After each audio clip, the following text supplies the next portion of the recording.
Want a holiday gift your employees or clients will actually love? Send them gourmet peanuts from Hubbard Peanut Company.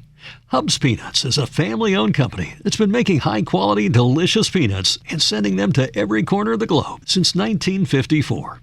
Order some of Hub's plain, salted, or chocolate-covered peanuts in a special gift tin for the perfect gift for your friends, employees, clients, or even yourself. Visit hubspeanuts.com. That's HUBS peanuts.com.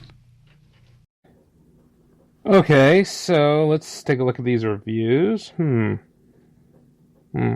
What the? Hey, it's the Monster Fest special. I mean, come on, man. What's the point of me doing family-friendly stuff? I mean, like, I'm just not about that life, you know? I don't have any kids of my own yet, so my attitude doesn't necessarily need to change. As a matter of fact, I want to be off the chain. I want to be cutting edge. I mean, it's bad enough I made that deal with my dad so that I don't curse on the show anymore like I used to, even though I slip up here and again. But, you know, I changed the format a little bit. Let's see, to cater to a greater audience, try more family-friendly material.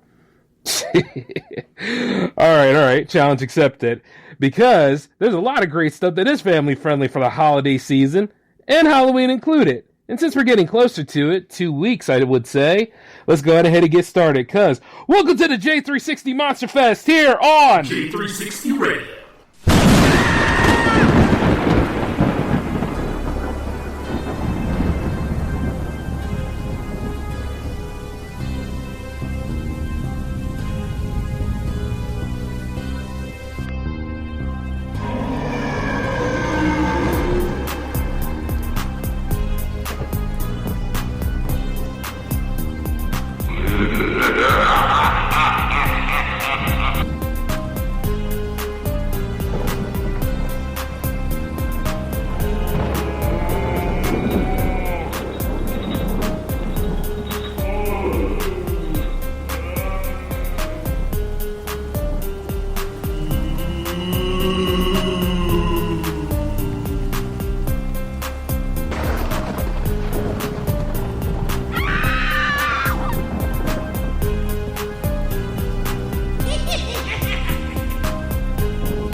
Did you miss your deadline to renew your Medicaid coverage?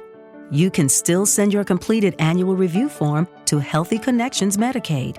You may be assigned to another health plan, but you can ask to come back to First Choice within 60 days of renewed Medicaid eligibility. It's your family. It's your choice. First Choice is the right choice.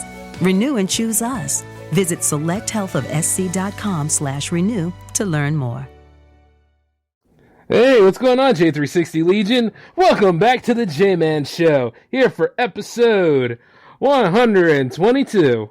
It's been a long time coming, huh? Yeah, I'm sorry I've been away for a little bit. Life gets in the way. Had to really take care of my college work, in addition to pulling some crazy shifts over at the day job. Needless to say, though, I haven't turned my back on the Monster Fest, and I definitely haven't turned my back on all of you. And, of course, you know, with family-friendly behavior, because that's what people all seemingly want things to be. Let me just go ahead and say this, right? Yeah. There are times I do talk about it, but I don't delve into it that much because, hey, these moral guardians nowadays, they ain't no better than you and me. They ain't thinking about the children. They're thinking about, hey, how can I skip on not being a parent this week? Things like that. You know, like, you'd be surprised how much hypocrisy comes into that. Like, unless you're one of those that are still trying to pick it and pull apart the Joker movie for God knows what reason. I thought it was a decent film. I mean, for a supervillain origin story, maybe. I've seen everybody talk about mental health and all this. You know, we need to go ahead. We need to do something about mental health. We need to be mental health activists and all that kind of stuff. We need to build awareness. Yeah, awareness. Let's think about that for a minute. Awareness, when you draw attention to something, right? Now, when it comes to actually solving that problem, how are we doing on that side of the spectrum, huh? What's that? We're not really solving anything? Everything's still a cluster like it is? Huh, well, keep up the good work, you selfish, one-note playing bastards. I mean, I just had to get it off my chest, man. I mean, because it is a good movie. And yes, there is a lot of psychosis in it, but that's what a lot of Batman villains are about, if you think about it. And I see it a lot. That movie broke records, making milestones, giving Todd Phillips and Joaquin Phoenix more accolades to their names, and people still aren't satisfied. Oh, maybe that has something to do with it being a white male lead. Nah, that's another whole different argument right there. I'm sure that's part of the problem, though. Because, we shouldn't have those anymore. And yes, I know this is supposed to be a family-friendly episode, but I still have to say it. Stop disrespecting and destroying these movies by just bringing a bunch of straw man arguments into them. I mean, when we just sit there, as filmmakers, our job is to tell a story and build a world, to get away from reality a little bit. We'll take a look at certain things that are going on and probably try to draw you in using it, but at the same time, that shouldn't be the main focal point there. But then again, modern day feminism doesn't make any sense either. But I digress. I'll have to go back into fighting the real fight after I'm done with the Monster Fest, because quite a lot of that stuff do create monsters. And what I would like to talk about first off is some obscured things, such as, Mr. Magoo isn't really obscured, but I took a good look at his Frankenstein special. And Frankenstein is my favorite book. It was a pretty good adaptation. I mean, he played a terrific Dr. Frankenstein. I mean, he had something to prove. He wanted to prove to all of his colleagues that he can create life. And you see, it gone horribly right.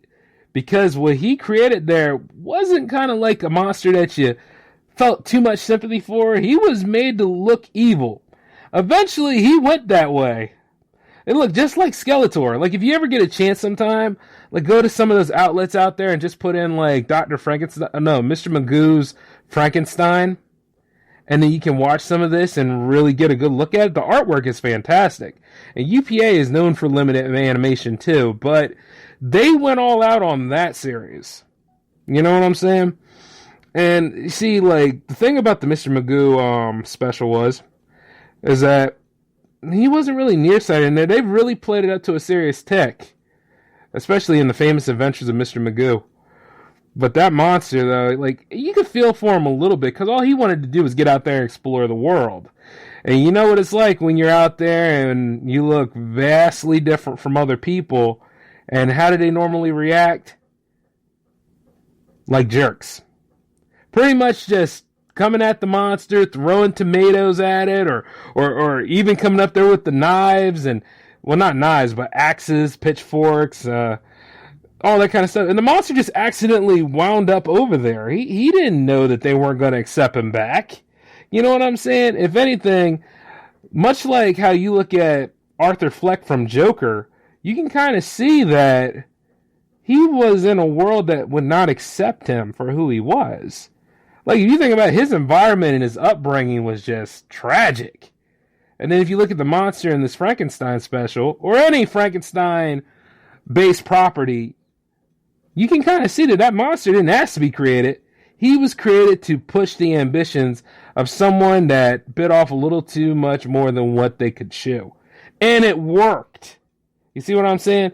Sure, after you get the awards and stuff, are you going to take care of this human being? Is this human being going to live on its own? What exactly are you going to do with this being you created?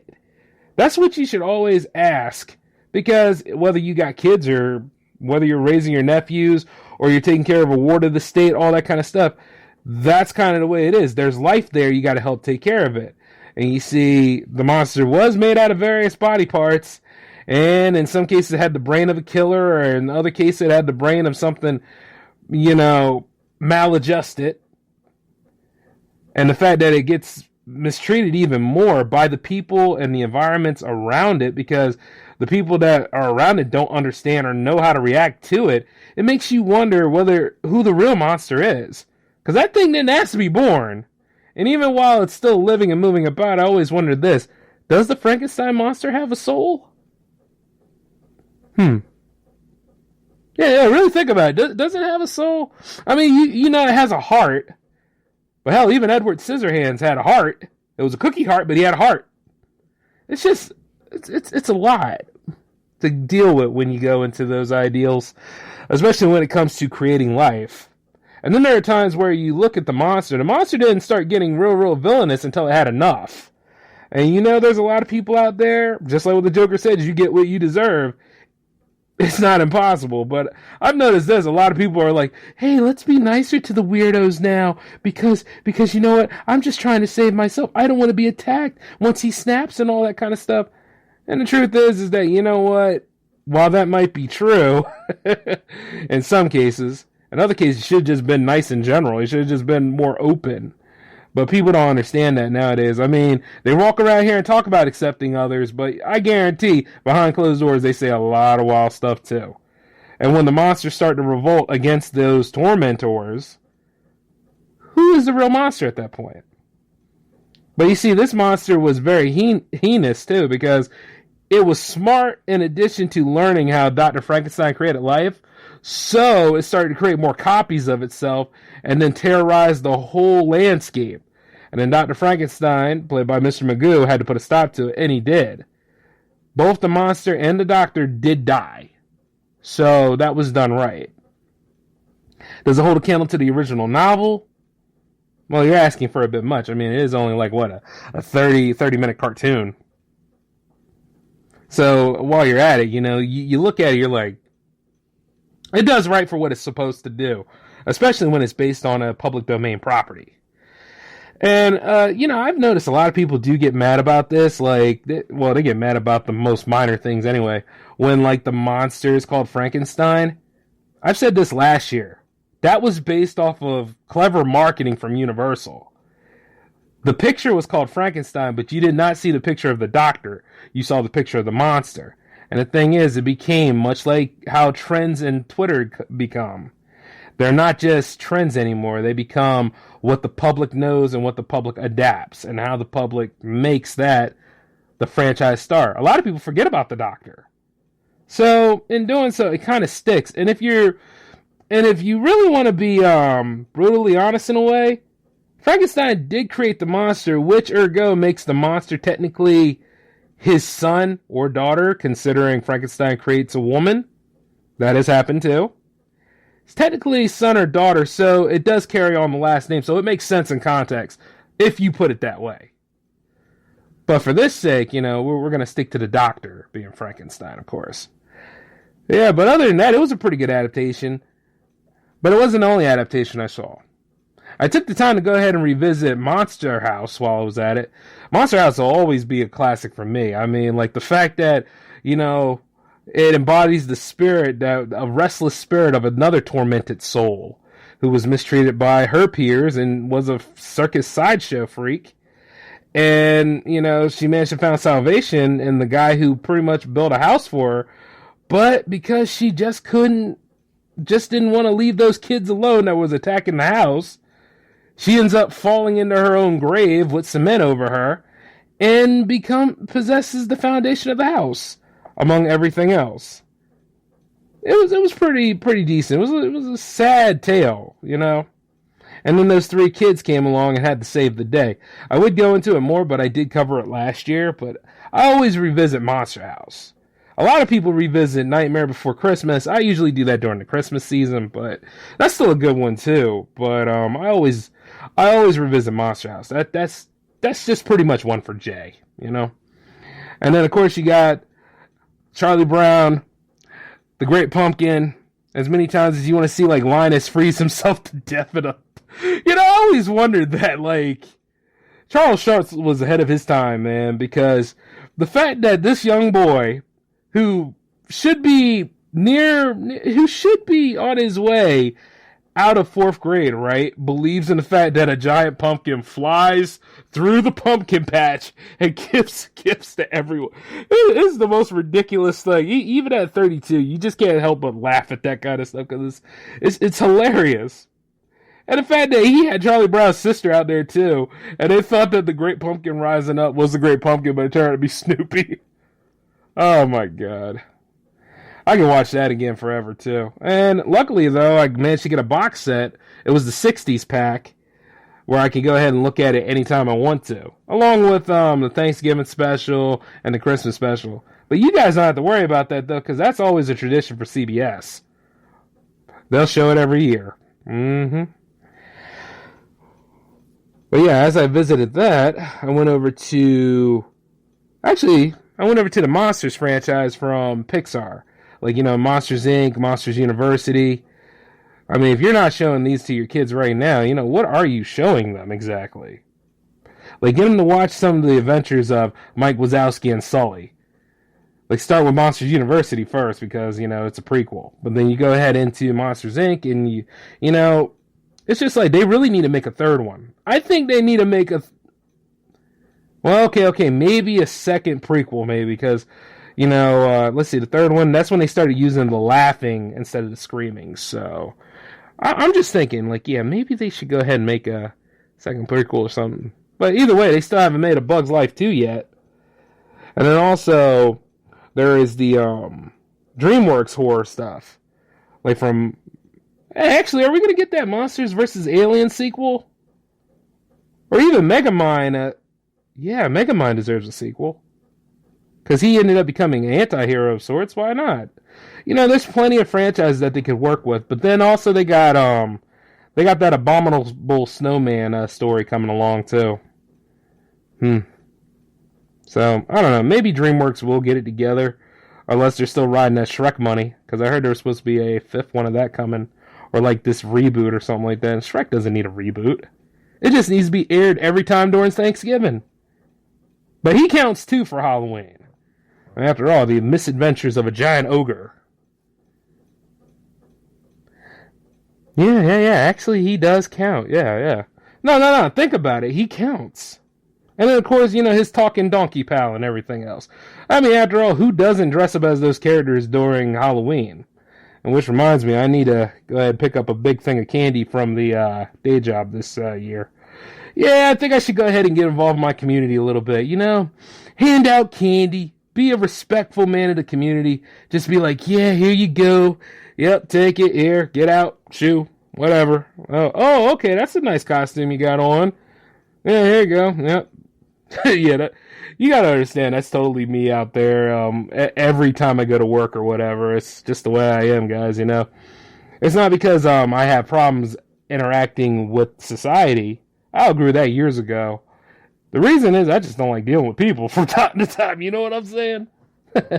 Like I'm the only one with that problem, though. And of course, considering that I am a very, very in-depth animation collector, I also have a box set of black and white cartoons. Cartoons that are so politically incorrect, they will never get a chance to be shown. Not even on, like, retro stations, they would be scared to show these. Because of some of the blatant racism, some of the crazy cartoon violence, which they are cartoons and they're allowed to be violent. That's when you as a parent need to say, hey, you don't get to do blunt force trauma, they do. But you see, like, this one I saw, it was called The Snowman. And it dealt with an Eskimo kid and his friends during one of the biggest snowfalls of the season, which is interesting because they're out there in an Arctic area anyway. But it's one of the biggest snowfalls of the season, so they decided to go ahead and make a snowman. And they ended up making this snowman, which he was anatomically correct in certain spots because he had a booty crack, and not only that, I think there might have been some dong there, but it probably was just like this little blip that appeared on the film.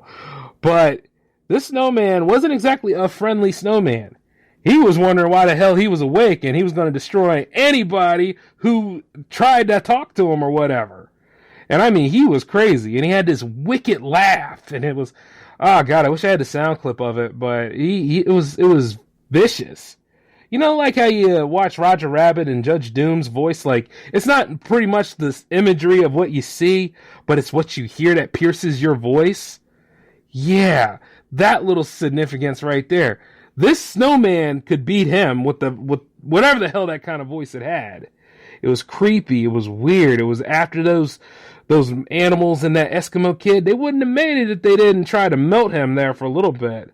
What happened was they used like a hot spring to melt him. And it turned out that at the core of it, there was something moving around, and it was a fish. It was an evil fish the whole time, and it laughed just like him and stuff. So it makes sense. It was the 30s. Give it that. It was the 30s. It makes sense for the 30s. Like this evil fish, and it started laughing just like him in the end, and then it went off. Yeah, you didn't really get no resolution back in those days. I mean, pretty much, waking monster destroys everything, then monster gets defeated by whomever the main hero is, and that's it. Wild stuff, man. Wild stuff. But also, I was looking at another animated feature too that had, they don't own this anymore. Well, they kind of disowned it. See, a long time ago, Disney was trying to bring Mickey Mouse back into theaters with a whole line of shorts and everything. And you see, this particular short, I don't know if it's safe to talk about it, but I'm going to do it anyway because it's the J-Man show. It was called Runaway Brain. And it was when, Mickey had to go do service for this Dr. Frankenstein archetype. I think his name was Frankencollie, who was creating a monster named Julius that looked a lot like, his old enemy Pete. But you see, the thing about it is that Mickey didn't sign up for the job to be the cleaner. Mickey signed up to be the donor. And you see, once he was strapped in that machine and he became the monster, his mind got into Julius's body where the monster mind got into his body. I mean, it was a very intense short. It was like a, dare I say it, it was reminiscent of the one that he made called The Mad Doctor, where the Mad Doctor was trying to cut Pluto's brain out. Yeah, it was a black and white one, obviously. So, because as soon as Mickey went into color, Mickey became more of I'm an everyman sort of character. And it was no. But back in the day when he used to fight you on your own terms and stuff, and things were a lot more loose with cartoons, the Mad Doctor was pretty much one of the most sadistic, dark Mickey cartoons. Next to him fighting the Phantom Blot. But going into Runaway Brain, though, things did get resolved. But I don't want to go into it too much because I'd rather you all dig it up and look for it yourselves, because you guys are part of the J360 Legion. That's what you all do, right? Say if any of the content creators get too big for themselves, I mean, you all go and check out stuff anyway. So yeah, go look up Runaway Brain and take a good look and see how you like it. Now, if those of you out there are kids and you're listening to this show, how you doing? But I also want to say this. I am not liable or responsible for whatever the hell you do to your parents. You understand that? Nope, don't say J-Man did it, because I'll sit right there. I'll be like, no, I didn't. And I got enough clout and clairvoyance, and you heard the disclaimer at the beginning of the show. So there you go. I ain't got no kids of my own yet, so I'm not changing my behavior. But if that calf does drop, then I might have to shift things a little bit. You know what I'm saying. Well, yeah, back in the day, though, as a matter of fact, I think Cool World was originally supposed to be a horror film. It still dealt with the same principle of a man mating with a cartoon, which was odd in itself. I mean, let the person dabble in watercolors if they need to. But you see, the child, or the offshoot that came from that little relationship, that thing was supposed to evolve and become some sort of a killer. And it was supposed to chase after the parents and kill them. You know what I mean? For one, committing an act of sin, and two, for disowning it. Which actually makes sense in context. But you see, when, I think it was either Paramount or Universal, but when, let's just say Paramount, I think it was Paramount. When Paramount got their hands on the rights of it, they just messed that whole thing up. I mean, for what I read of Ralph Bakshi's notes, he had a pretty good idea going.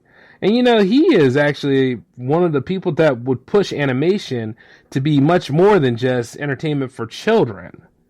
You see what I'm saying? And, even to this day, we could still push the limits of animation, and we kind of do. I mean, there are some things in animation where you see different stunts happen. You see different actions go on. You see how the story becomes darker. Even with Don Bluth, if I had Ralph Bakshi's artistic style and Don Bluth's story design style, oh my god. Well, it's not to say that I couldn't achieve it, but still, it's you got to make sure you have other people that are on the same page with you. And, you could throw in some Miyazaki storytelling in there, too, some magic from that. And you got to go picture. Granted, it's going to be independent because some people are going to feel like, well, this is a little too graphic, a little too dark for kids. What are they going to learn out of it? Hey, a long time ago, in eons past back in the day, fairy tales used to be what was here for kids. And it wasn't always mystical and magical. They were there, but they were dark as hell. They were gothic. They were like enough to just scare the pants off you, to keep you under control. You know what I mean? Back in the day, you used to just get scared the living hell out of people. You didn't have to try. You could do it. And see, nowadays, people say they're so desensitized. I just say it's because people are not trying as they used to. You know what I'm saying? Even if you're sitting right there and you're showing them, like, say, Freddy or Jason or even Chucky or, showing them anything that you could show them, but it's still like, yeah, you're already too bold enough. I don't need to make you even more bold. There's always a way to scare people. And some people also say, like, the horror genre dies because of that. I had an associate in this company at one time. It seemed like I always have an associate in this company that I'm at odds with. But I argue with everybody, so he ain't nothing special. But the truth is, when he was in this group, he would always have a gripe about something, saying like, oh, we can't do this because, people aren't getting scared like that anymore. It's like, yeah, but you wanted to do a zombie movie. How many people do you know are actually scared of zombies anymore? I mean, if you really think about it, you got like, Scooby-Doo did several zombie movies. I mean, that's not to say that it didn't soften the blow, but when you really think about it, which by the way, Scooby-Doo on Zombie Island was damn good. But it's not to say like, if you're going to go that route, then you might as well just talk about every other film that's being made in the horror genre and say like there's no originality there, which is a tired argument because there is originality there. You just have to keep on looking for it. And the thing is, kids are always looking for a scare. Especially when you got scary stories to tell in the dark. 1, 2, and 3. God, I wish there was a 4th book of those. And then you got also Fright Time. You got Goosebumps. You got the Fear Street stories. Basically anything out there that deals with horror and the younger kids, they're out there. They exist. But you just can't go on ahead and say, like, kids are not getting scared like that anymore, and then want to go ahead and do a zombie picture. You know what I'm saying? That's just disingenuous. And not only that, I'm getting tired of meeting people like that, man. The more and more I see everybody who has an excuse of why they can't do certain things, and it's not just because of production quality, and it's not just because of practical effects or any of this other or any of these other limitations. The limitations are supposed to make you more creative. Like, there are times where on the Twilight Zone, Rod Sterling worked with what he had, and he only had like 3 people on the cast, and he made it work. You know what I'm saying? And the sad part is, it's like, all of us here, in this year of our Lord 2019, we always talk about how we're running low on budget. Or how we have no budget, or how, everything is just a concern, and it's like people don't allow themselves to create, or they don't want to work, but they do want to go to a party, huh?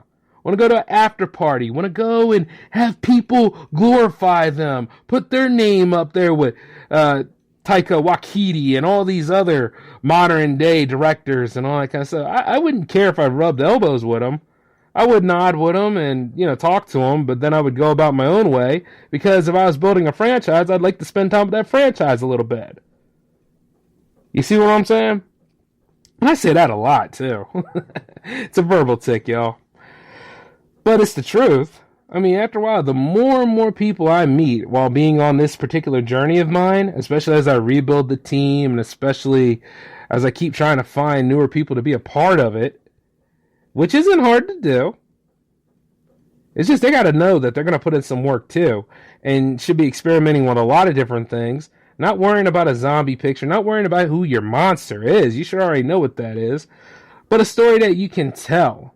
And as for family friendly, don't be afraid to push the envelope a little bit. Just like that movie 9. A lot of people thought because 9 was animated that 9 was actually a kid's movie. Boy, were you all wrong. That movie was about survival, war, death. I mean, hell, I think 4 of the puppets actually survived in that movie, and almost all the scary tones that took place in that, especially when it's the desolation of Earth. Whew! That was not a kid's movie at all. And it was done well too. I mean, everybody played their role, even though 1 got on my nerves a little bit. But you got to understand, 1 was like the leader of all that kind of stuff. And when you're the leader, you have a lot of responsibility. And there are times where you're just held back by all the things that are around you, to the point where you try to change it up on how to solve this problem. But you have that newest one that comes around that's very curious and always wants to take action, which is 9. So you can see where the difficulty between the two were. That's a good one for Halloween. Thing is, though, depending on who or how your kids can take this kind of stuff, I mean, it's a bit much, But it was very intense, but it was intense for the right reasons, because it was in a war zone. But it's just like, I mean, I could also say the same thing about Ants, but then again, I'm going off topic on that one. But so far, like what I have named for you all pretty much best represents the season so far. And of course, I managed to get something cool in the mail not too long ago. Everybody's favorite Ghost is on DVD. And I'm not talking about those movies, but Casper the Friendly Ghost has his entire animation catalog on DVD right now. Yep, everything from when he was roaming around befriending the animals, to when he's hanging out with Cousin Spooky and Wendy the Good Witch and all that cool stuff, like all those things. He even had a horse. Throughout all this time, I didn't know that Casper had a horse, but he had a horse named Nightmare. Huh. I'm still kind of, I'm like wowed by that. But you gotta understand, these cartoons haven't been seen in like years. And you can kind of tell, because there are times where it's like, oh, really? Like if you look at an old Popeye cartoon, you can see why that cartoon will never be on TV ever again. Some of the Casper films are like that, especially the first 3, because the first 3, they're always like on any sort of old cartoon collection that you find, because they're in the public domain. But if you did what I did and actually got the set, when you sit back and you watch it and you see the evolution of the character, it was pretty cool for its time. But like, I will warn you though, like the first cartoons that were made with him, they were pretty much like the same damn cartoon. I mean, he ends up making friends after one cartoon, but in the next cartoon, he's back being lonely again. So it make you wonder, like, damn, it's not the way he go about making friends, it's the fact that he can't keep them. And the movies are notorious for that too, because I think, in the 1995 Casper, which we'll talk about some other time, he made friends with Kat. Then there was the movie that came called A Spirited Beginning, which you can't really throw too many stones at because it's a prequel. But it's supposed to be giving him some which totally wiped out the continuity that was represented in the 95 Casper film. And then you got Casper Meets Wendy, which is a sequel to A Spirited Beginning, but there's no mention of his previous friend at all in that. I think it was a boy named Chris in Spirited Beginning. I was like, huh. Well, hell, I mean, if you hold on to that, then there would be no reason for Casper to actually go around and do what he does. So, I can understand why the other person will be arbitrary, I suppose. So we just assume that they move away. But I gotta admit, though, looking at this set now, it just makes me realize why I like Casper the Friendly Ghost. He's cool as hell. And then not to mention all the comics that came out there, too. I need to go to a comic book store, because I got a lot of money and I got a lot of time, so I'm willing to spend it on getting some good reading material. And before you laugh, there are some great Halloween comics you should check out. Some based on different properties, such as The Walking Dead, or The Walking Dead. I think Tremors had a comic at one time, and I know Chucky did. The Leprechaun did. Friday the 13th, The Evil Dead, all those, yeah, they have comics. But there's also several ones that, like, Tomb of Dracula, which later gave us Blade as a main hero, or anything with Blade in it. The Morbius comics are good. And then, of course, you have... There's another one. They want to make a movie out of that, too, over at Marvel Studios. Werewolf by Night. Yeah, you guys have got to check him out. He's pretty sick. But since we got Moon Knight coming, we got Blade coming, it's only a matter of time before like every single one of these things become their own property, and I just can't wait. But yeah, there's a lot of horror comics out there. There's a lot of great stuff to look into. Let the blood and the creepiness just invoke all over you, man. Throughout every piece of medium. And of course, I was reading one of the Goosebump books, especially the Give Yourself Goosebumps kind, the ones that take you on your own adventure. I could not escape Horrorland to save my own ass. You know what I'm saying? I mean, there was one time I ended up turning into a creep. Then there was another time where I ended up getting ate by the alligator. And, I managed to make it to an exit, but it was an exit that took me right back in the park. So, apparently, in Choose My Own Adventure, I'm ass, because I can't escape Horrorland at all. But I'm going to try it again one day, and who knows, maybe I'll live stream it for you all. Maybe. Because next thing you know is if I die early within like the 5 pages there, because it is possible to do that. You can have an early exit. If I do fall in that trap, just say it's a mulligan and we'll move on to the next one. But outside of all that, though, I talked your ear off enough. It might have seemed like I was grasping at straws there for a little bit, but I never grasp at straws. I intentionally do all of this. But until then, I'm going to go ahead and watch Monsters University. You all take care of yourselves. This is part of a double special. We're going to have another episode come along tomorrow night as well. And we're going to be looking into the classic lycanthropes that you know of as werewolves. But until then, this is the J-Man signing off. It's good to be back. And you all take care of yourselves, okay? Peace.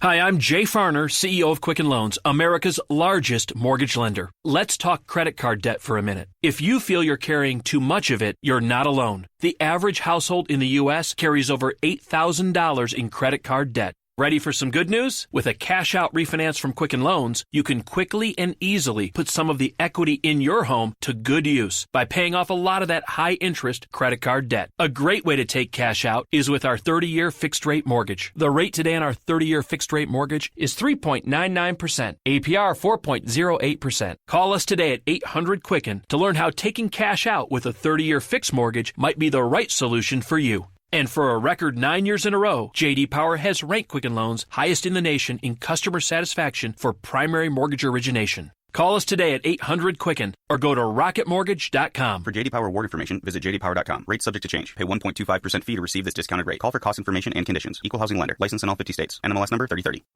At Dunkin', the flavors of pumpkin are back in a big way. We're talking pumpkin donuts, pumpkin muffins, pumpkin munchkins donut holes. Oh boy, pumpkin coffee, pumpkin iced coffee, pumpkin frozen coffee, pumpkin lattes, and the exciting new cinnamon sugar pumpkin signature latte, which has got sugar and spice and everything nice.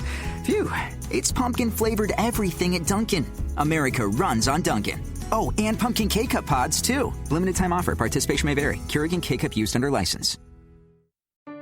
Did you miss your deadline to renew your Medicaid coverage? You can still send your completed annual review form to Healthy Connections Medicaid. You may be assigned to another health plan, but you can ask to come back to First Choice within 60 days of renewed Medicaid eligibility. It's your family. It's your choice. First Choice is the right choice. Renew and choose us. Visit selecthealthofsc.com/renew to learn more. Did you miss your deadline to renew your Medicaid coverage? You can still send your completed annual review form to Healthy Connections Medicaid. You may be assigned to another health plan, but you can ask to come back to First Choice within 60 days of renewed Medicaid eligibility. It's your family. It's your choice. First Choice is the right choice. Renew and choose us. Visit selecthealthofsc.com/renew to learn more.